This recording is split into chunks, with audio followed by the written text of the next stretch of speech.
So hi, David. Thanks for taking the time out to chat to me.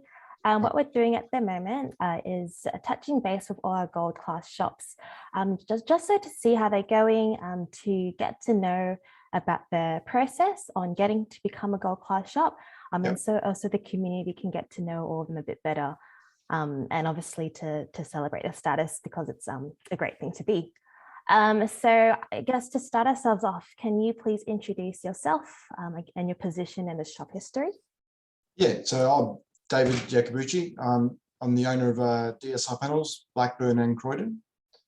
I started in the industry back in '99 as an apprentice panel beater. I purchased 50% of the business in 2006 from my parents, and then my wife Clarissa and I purchased the remaining 50% in 2013 when mum and dad were ready to retire. In 2013, we were operating out of one small factory here in Blackburn. Since then, we've expanded to 3 sites in Blackburn, and we've got an extra single location in Croydon, which is a bigger factory.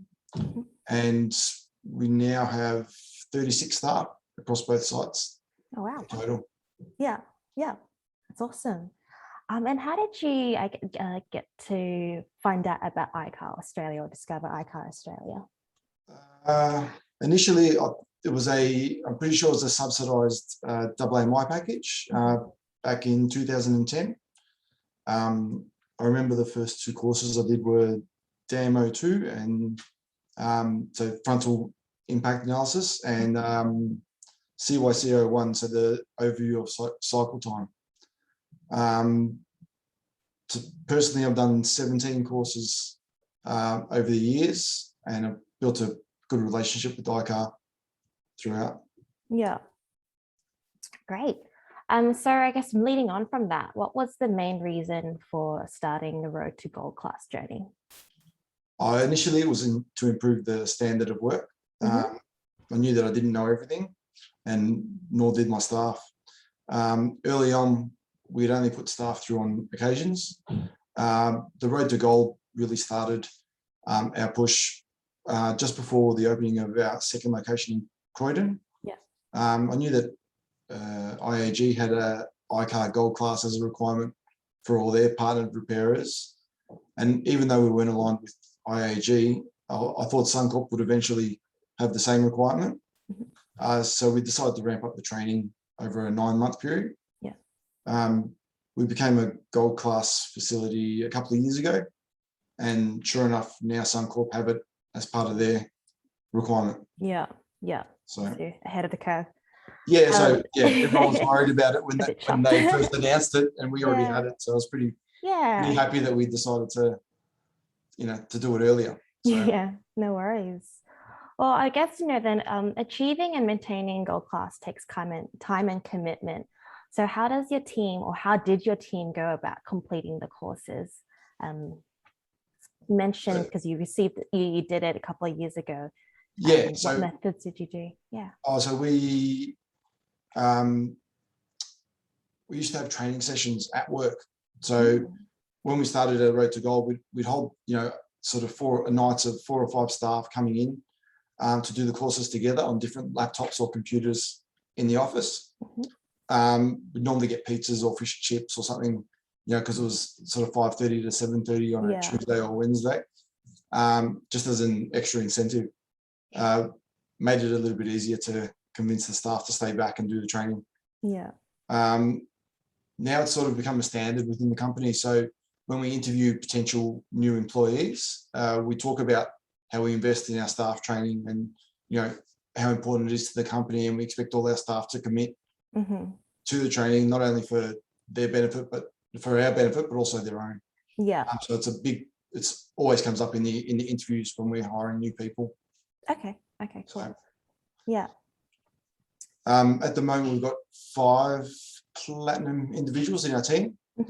Some of those have completed the steel and aluminium welding courses.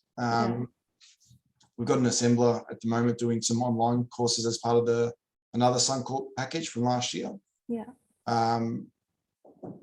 we'd registered one of our new employees for weld certification this month, but it was postponed due to the lockdown restrictions. So, and we're constantly working through a training plan with ICAR, so they help us to set out a schedule so that we can start, we'll continue to make sure we maintain our gold class certification and keep the training up to date. Yeah, no worries. Thanks. I guess something a little bit easier. Do you have a favorite course or topic, or does your team have a favorite course or topic? So I like the DAM courses. So I recommend them to the staff when they start their training. I'm looking forward to the new EV courses that you have. So there's a package you got at the moment, which I'm pretty interested in doing, just to compare them to the Tesla courses that we do at the moment. So we do some online training with Tesla as well. So I'd like to see the difference between your courses and what Tesla provide direct. The techs tend to enjoy the steel welding and the practical refinish courses that are aligned with the ICAR. It's a bit more hands-on. Yeah, exactly. Yeah. So,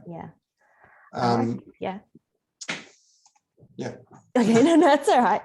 I guess just to wrap things up, for those considering starting their road to gold journey, do you have any advice on how they can find success or how they can implement it within their so we took a bit of a different approach, so making it part of, trying to make it fun, so get all the guys involved in it. So it's hard to just say to someone, just go do some training. So you know, initially when the new guys were starting, you know, I might stay back and you know, log them in and show them. But being in a group, I think it creates a bit of an environment for everyone, you know, to actually better themselves as well. But you have to commit to it. So our big thing was, we were doing training sporadically and we're getting, you know, you do a course here or there, but saying that, you know, we're going to commit and do, you know, you got to sign up for the training to get it done. So having these nights was good, but once you find your groove in getting into it, it's actually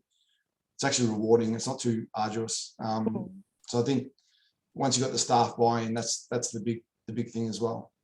Make sure you get the staff buy-in. Yeah, of course. All right, well, that was it. It was short and sweet. Yeah.